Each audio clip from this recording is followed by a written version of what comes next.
ആര്യ അതിർത്തി പ്രദേശങ്ങളിലടക്കം കനത്ത ജാഗ്രത തുടരുന്ന ഒരു പശ്ചാത്തലമുണ്ട്.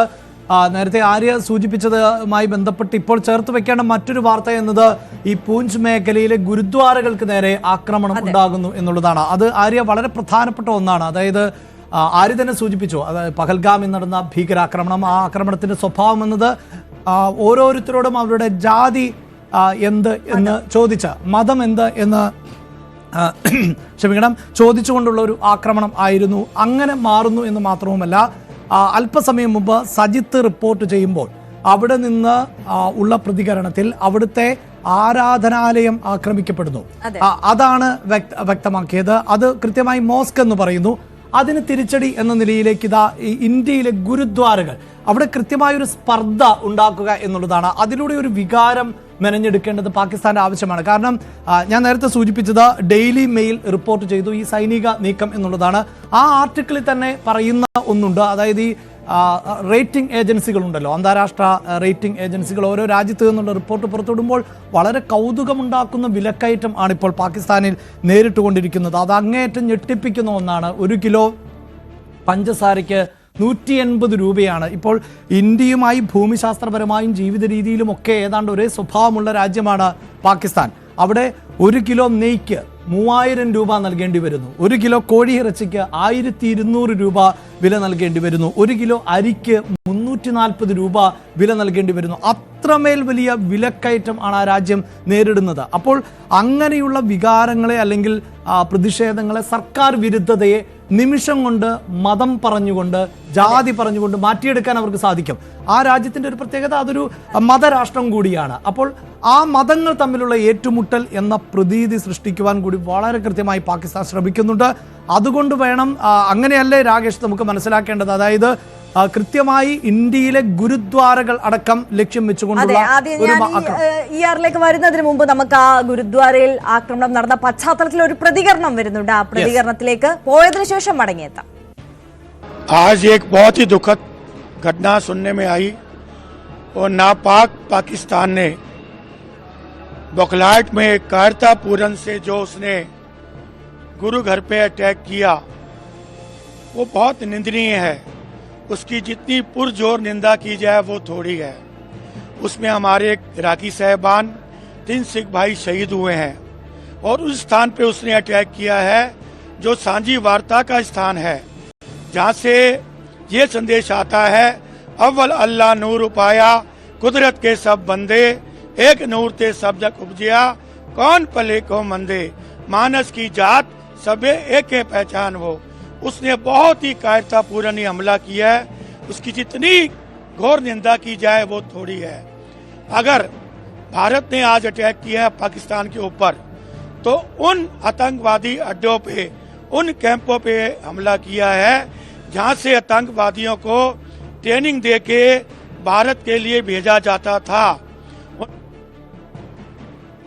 യെസ്, വളരെ കൃത്യമായി പ്രതികരണങ്ങളിൽ നിന്ന് പാകിസ്ഥാന്റെ ഭാഗത്ത് നിന്ന് ആക്രമണം ഉണ്ടാകുന്നു, ഗുരുദ്വാരകൾ അടക്കം ലക്ഷ്യം വെച്ചുകൊണ്ട്. അത് ഈ ഇന്ത്യ നൽകിയ തീവ്രവാദ ആക്രമണത്തിന് ഇന്ത്യ നൽകിയ മറുപടിക്ക്, അതിന്റെ പ്രകോപനത്തിന്റെ ഭാഗമെന്ന് തന്നെയാണ് പ്രതികരണത്തിൽ മനസ്സിലാക്കുന്നത്. പക്ഷേ ഏറ്റവും ദുഃഖകരമെന്ന് പറയുന്നത്, എപ്പോഴും ഈ ലഷ്കറെ അടക്കമുള്ള ഭീകരവാദ സംഘടനകളുടെ ഒരു നയമുണ്ടല്ലോ, ഈ സാധാരണക്കാരായ ജനങ്ങളെ ലക്ഷ്യം വെക്കുക എന്നുള്ളത്. അത് തന്നെയാണ് വീണ്ടും നടത്തിക്കൊണ്ടിരിക്കുന്നത് എന്നുള്ളതാണ്.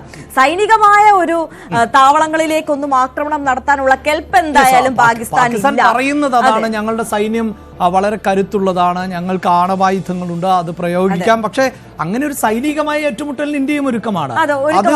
തയ്യാറാകാനുള്ള കെൽപ്പ് പാകിസ്ഥാൻ ഇല്ല എന്നുള്ളതാണ് യാഥാർത്ഥ്യം. ഈ വീരവാദം മുഴക്കുന്നതിനപ്പുറം ഒന്നും ചെയ്യാൻ കഴിയില്ല. അതുകൊണ്ടാണ് സാധാരണക്കാരായ ഈ മനുഷ്യർക്കുമേൽ, അതോടൊപ്പം KP നേരത്തെ സൂചിപ്പിച്ചതുപോലെ ഈ മതം പറഞ്ഞുള്ള ഈ ഇത്തരത്തിലുള്ള ആക്രമണങ്ങൾ കൂടി പാകിസ്ഥാന്റെ ഭാഗത്ത് നിന്ന് വന്നുകൊണ്ടിരിക്കുന്നത്. നമുക്ക് വിശദമായ ചർച്ചകളിലേക്കൊക്കെ മടങ്ങിയെത്താം ഇടവേളയ്ക്ക് ശേഷം.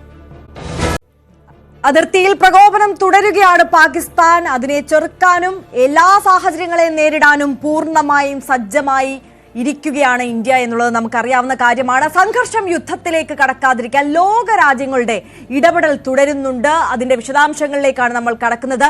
ഇന്ത്യ തിരിച്ചടി നൽകിയെന്ന് ഡൊണാൾഡ് ട്രംപ് പറഞ്ഞു. ഇനി ആക്രമണം നടത്തുമെന്ന് കരുതുന്നില്ലെന്നും ട്രംപ് വ്യക്തമാക്കി. ഭീകരതയെ ചെറുക്കാൻ ഇന്ത്യയുമായി ചേർന്ന് പ്രവർത്തിക്കുമെന്നാണ് ബ്രിട്ടനും വ്യക്തമാക്കിയിരിക്കുന്നത്.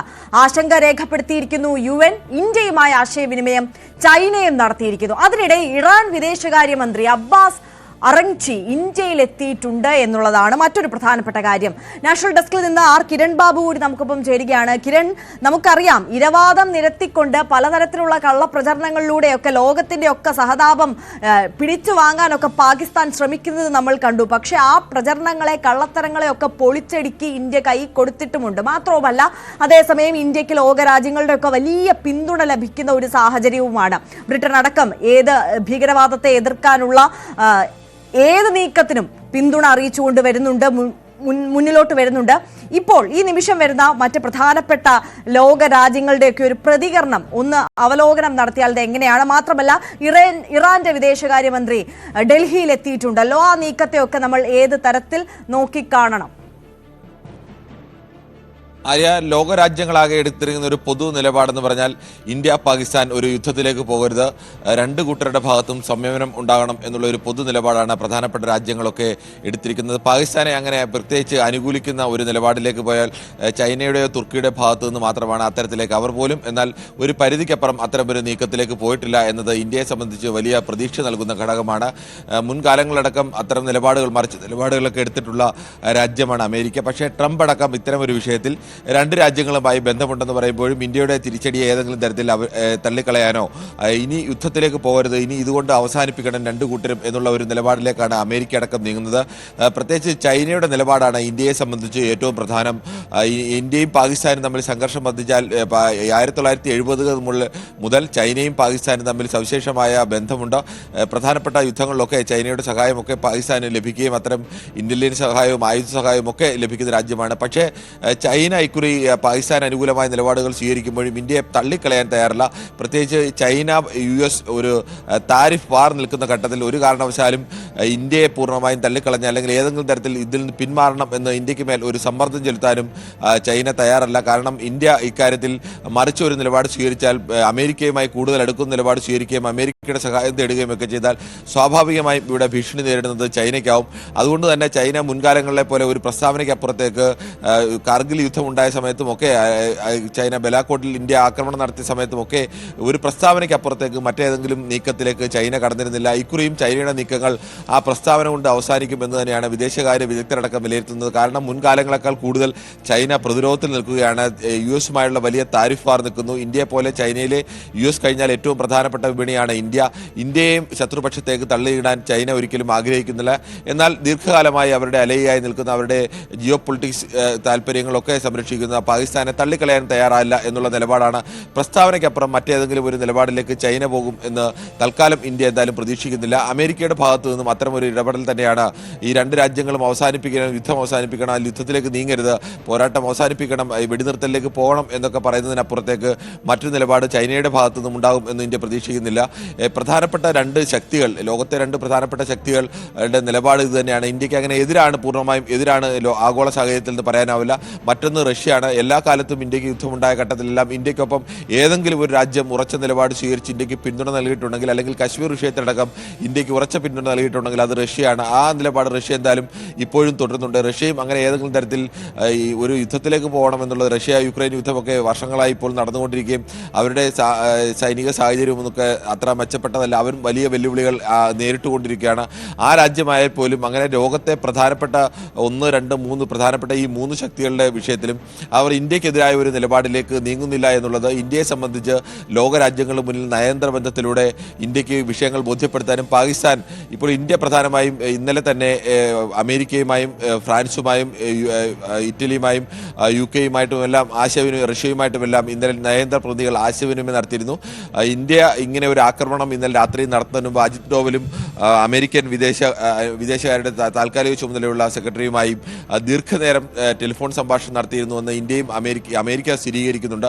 പക്ഷേ എന്താണ് അവർ സംസാരിച്ചതെന്നോ അല്ലെങ്കിൽ ആക്രമണത്തിന് മുമ്പ് കൃത്യമായ വിവരങ്ങൾ അമേരിക്കയ്ക്ക് ഇന്ത്യ നൽകിയിരുന്നോ, അല്ലെങ്കിൽ ഇത്തരം ഒരു ആക്രമണത്തിന്റെ വിവരങ്ങൾ നൽകിയിരുന്നോ എന്നത് സംബന്ധിച്ചൊന്നും വിവരങ്ങൾ പുറത്തായില്ല.